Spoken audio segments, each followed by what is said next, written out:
तो शब्दों का प्रयोग भी बड़ा खतरनाक हो गया, गीता के उस सार की तरह दुकान में लगाकर रख दिए हैं, क्या लेकर आए हो और क्या लेकर जाओगे। अब ग्राहक का पूरा जेब काट रहे हैं, एक पैसा ग्राहक के पास न रहने पाए, खींच ले वो। तो लिखा कितना सुंदर है, क्या लेकर आए हो और क्या लेकर जाओगे। मानो वो ग्राहक को कह रहा है कि काहे को बिना मतलब के अपने पॉकेट में रखे हुए हो, सब यहीं चढ़ा जाओ, मुक्त हो जाओ इससे। अब ये लोग भी गीता की बात करते हैं,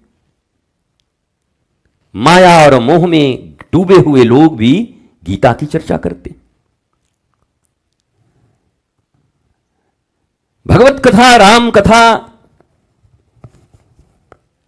ताल तंबूरा लेके भी लोग कह रहे हैं, और भगवत कथा और राम कथा कोई ज्ञानारूढ़ संत भी कह रहे हैं। कथा तो वही है, पर क्या कथा का अर्थ भी वही मिलेगा तुम्हें? कहते हैं कभी कभी, नहीं जी भगवान का कथा तो कथा है, कोई कहे। अरे कैसे कोई कहे? मरे हुए कुत्ते की खोपड़ी में गंगा जल दे में पीवे को, पियोगे? अरे गंगा जल है, पवित्र है, पियो, ढकेलो। अरे महाराज जी आप गड़बड़ हो गए हैं लग रहा है, ये कुत्ता का खोपड़ी अभी मरा हुआ, इसमें हम पानी पिए? गंगा जल है, पी लो। तो लोग कहते हैं भगवान की कथा कोई भी कह दे, कोई बात नहीं, ये सब कुत्ते की खोपड़ी में गंगा जल पीने वाले हैं, कोई गायब कर देते हैं लोग, कहीं इसमें हम पकड़ ना आ जाएं। विरक्त कैसा होना है, क्या क्या अहर्ताएं हैं नीट की परीक्षा को क्वालिफाई करने के पहले, कि किससे पास आउट होना है, वो निर्दिष्ट है, पर वो नहीं कहते। इसलिए अब तो यही है, टके सिर भाजी टके सिर खाजा, अंधेर नगरी चौपट राजा। अब तो बस धर्म और धंधा को अलग करना बड़ा कठिन हो गया है। धंधा बुरा नहीं, काम धंधे, धंधे तो कबीर के पास भी हैं, वो भी कपड़ा बनाते हैं, बुनते हैं, बाजार में बेचते हैं। धंधा बुरा होता तो क्यों करते कबीर, नामदेव क्यों करते? कपड़े को रंगते, रंगरेज हैं। सौथा माली फूल की खेती करके फूल बेचते हैं। गोरा कुम्हार घड़े सकोरे ये सब बेचते हैं। उस समय चिल्लम नहीं होता होगा मेरे ख्याल से, होता होगा तो वो तो बनाते नहीं होंगे, वो बेचते हैं। तो धंधा तो उनके पास भी है। जनाबाई भी कंडे बनाती हैं, बेच देती हैं। पर इन्हें आज भी याद रखा गया है, और आज भी इनके चरणों को स्पर्श करके अपने भीतर में भक्ति वर्धन का हम स्वप्न देखते हैं। पर तुम्हारे धंधे तो बड़े नापाक हैं। तुम धंधा तो छोड़ो, धंधा को धर्मयुक्त बना देना। मैं रोज कहता हूं एक बार, क्योंकि इस दुनिया में 99.99% लोग धंधेबाज ही हैं। तो धंधेबाजों से जब भी बात करो तो धंधे की बात पहले करो, उसमें ज्यादा इंटरेस्ट लेंगे वो। धर्म की बात करोगे, अरे महाराज जी धर्म तो बस ऐसे हो जाएगा, चढ़ा देंगे कहीं जाके, दान पात्र रखा है, धर्म हो जाएगा।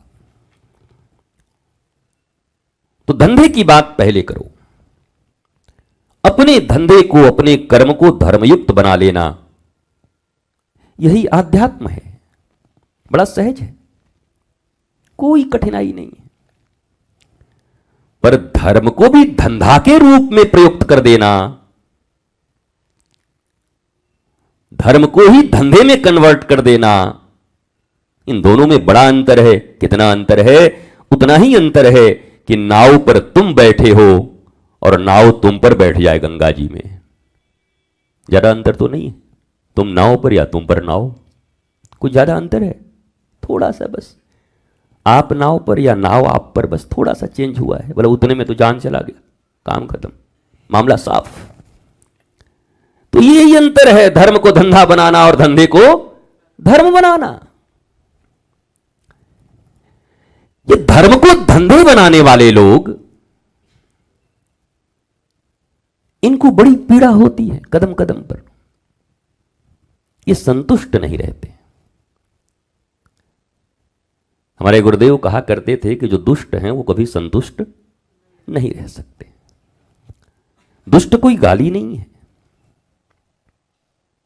दुष्ट का अर्थ है, इष्ट में भी इष्ट छिपा हुआ है। इष्ट दू माने बुरा इष्ट, बुरे के लिए कुछ चुना है किसी को, उसको दुष्ट कहते हैं। जैसे नाराज शब्द, आदमी कहते हैं नाराज हैं क्या? अरे नाराज कोई गाली थोड़ी है। नालायक शब्द, है नालायक, गुरुजी ने गाली दिया। नालायक भी गाली नहीं है, नालायक। अगर मेडिकल की परीक्षा के लिए इंटर पास होना जरूरी है और आप केवल हाई स्कूल पास हैं, तो आप क्या हैं? नालायक, उसके लायक नहीं है। क्या ये गाली है? कम से कम एक चीज तो आज आप लोगों को मिल गया, अब आप धड़ल्ले से प्रयोग कर सकते हैं एक दूसरे को। कोई बिजली में जबरदस्ती हाथ डाले, बोला आप नालायक हैं बिजली के लिए, इसके लायक नहीं है आप, करंट मार देगा, उलट जाएंगे आप, तो आप नालायक हैं। ये नालायक शब्द ही किसी को कह दो तो घुरना आ जाता है। हालांकि मामला ऐसा है कि 99.99% जगहों पर वो नालायक है। 0.1% लायक है कहां? धर्म को धंधा बना देने में। एक जगह वो भी लायक है। हाँ, एकदम दुनिया में कोई बिल्कुल 100% नालायक नहीं हो सकता। धर्म को कैसे सुंदर धंधे के रूप में प्रस्तुत कर देना है, ऐसे लोग आपको जीवन में मिलेंगे। यह सत्संग प्रत्येक दिन आधे घंटे, 20 मिनट, 25 मिनट क्यों जरूरी है? बोले सुनत सुनत सुनत सुनत हृदय पर प्रभाव पड़ेगा। धीरे धीरे चीजें कटेंगी। रसरी आवत जात सिल पर परत निशान, पत्थर पे निशान पड़ जाता है। अब इसके पैरेलली निंदा, शिकायत, झूठ, कपट, मैनिपुलेशन, बेईमानी। अब ईमानदारी से बात करो तुम। 24 घंटे में तुम सत्संग कितने मिनट करते हो? और ये जो नाम लिया वो कितनी देर करते हो? ऐसे लोगों के साथ कितने समय रहते हो और ये काम करते हो? जब तक ईमानदारी से अपना खुद को इंट्रोस्पेक्ट नहीं करेंगे, जांच नहीं करेंगे, तब तक हमें रोग का पता कैसे चलेगा? ये वही लोग तो हैं जो अचानक जिनको पता चलता है क्या हुआ, अरे एकदम ठीक थे, अचानक 4th स्टेज का हुआ और बोला निकल गए शाम को 6 बजे,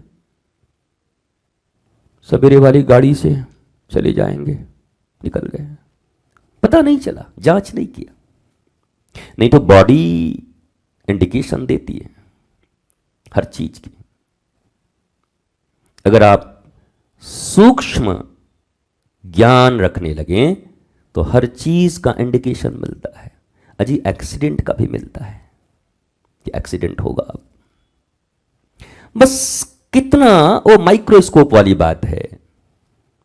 दही में आपको कुछ दिखाई पड़ता है? गपागप दे गुड़ दे के, अरे बस खूब खाते हैं। अब लगा दो माइक्रोस्कोप,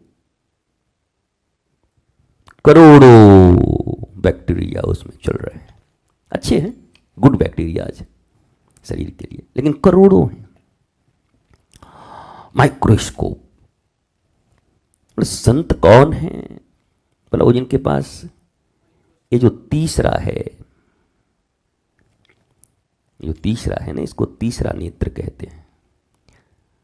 अब वो स्कूल वाला नहीं, बचपन में तीसरा नेत्र जैसे बना लेते थे रगड़ रगड़ के, महाराज ऐसा हो जाता था, एक का बन जाता तो दूसरे के हम लोग बनवा देते कि रगड़ रगड़ हो जाएगा, वो भी फुला के दूसरे दिन। अब घर में थप्पड़ और क्या किया रे ये, कुछ नहीं, कुछ तो किया होगा। वो तीसरा नेत्र बोल रहा था खोलने के लिए, बोले इधर आओ चौथा नेत्र खोलता हूं अभी तेरा। वो घर में चौथा नेत्र खोल देते थे मारपीट के। तीसरा नेत्र यहां होने का अर्थ है ज्ञान नेत्र, नॉलेज। जैसे जैसे ज्ञानवान होते जाएंगे वैसे वैसे तीसरा नेत्र खुलता जाएगा। और जरूरी नहीं कि हाँ खुल जाए। जाली आदमी होगा तो बोलेगा ऐसा नहीं कि हमको कोई तीसरा नकली आंख लगवा देगा कि हमारा खुल गया रात में अचानक, बुद्ध हो गए हम।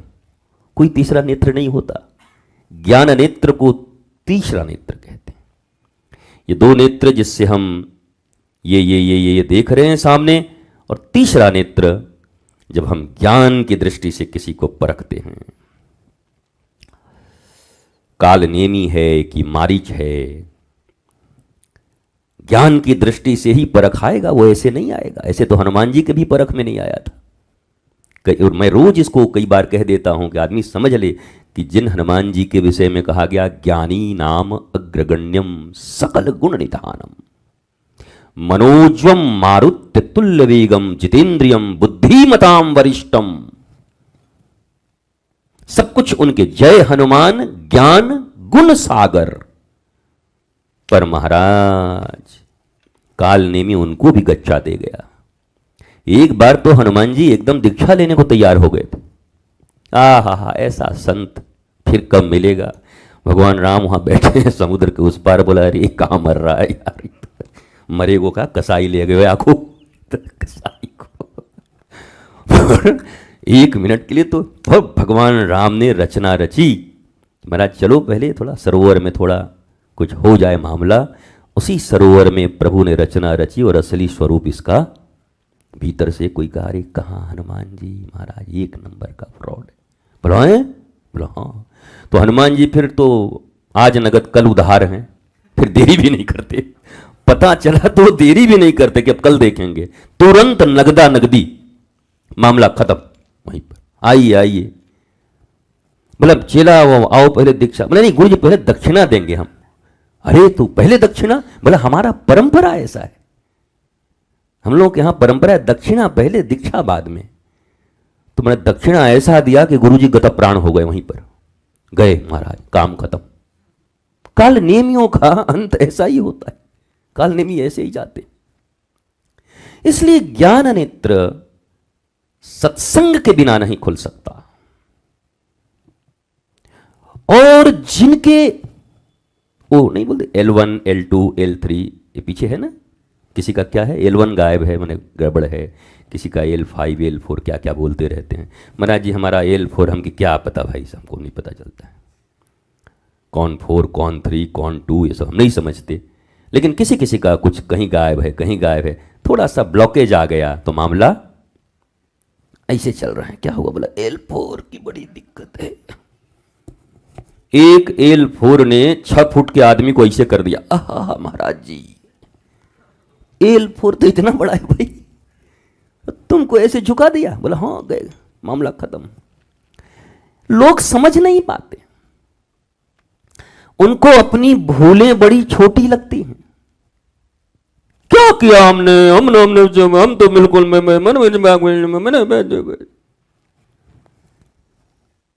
L1 खराब है तुम्हारा, ऐसे चलोगे जीवन भर। और ये कहा कि L2 और हो जाए तो सांस भी रुकने लगी फिर। ये छोटी सी भूल, चूंकि हम सूक्ष्म नहीं हैं और दृष्टि या तो अपनी ओर डाल लो या जगत की ओर डाल लो। नहीं समझे, जेब में 100 रुपया है, अब तय कर लो कि कहां खर्च करना है। आवश्यक वस्तुएं लानी हैं या पौआ ढकेल लेना है, यह निर्णय तुम्हारा है।